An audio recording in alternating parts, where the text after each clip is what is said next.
BP वाढल्यास काय करावे?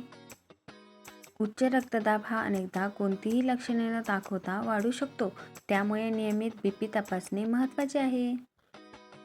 काय करावे? 5-10 मिनिटे शांत बसा आणि पुन्हा बीपी मोजा. डॉक्टरांनी दिलेली बीपीची औषधे वेळेवर घ्या. मीठ आणि जास्त तेलकट पदार्थ कमी खा. पुरेसे पाणी प्या. हलका व्यायाम करा. डॉक्टरांनी परवानगी दिल्यास पुरेशी झोप घ्या आणि ताण कमी करा. धूम्रपान आणि मद्यपान टाळा. तातडीने डॉक्टरांकडे कधी जावे?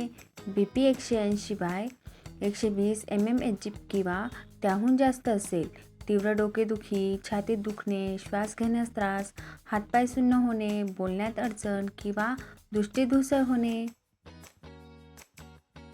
महत्त्वाची सूचना: बीपी अचानक वाढल्यास डॉक्टरांचा सल्ला न घेता औषधांचा डोस बदलू नका. माहिती आवडली असेल तर चॅनलला लाईक करा, शेअर करा आणि सबस्क्राईब करा. धन्यवाद.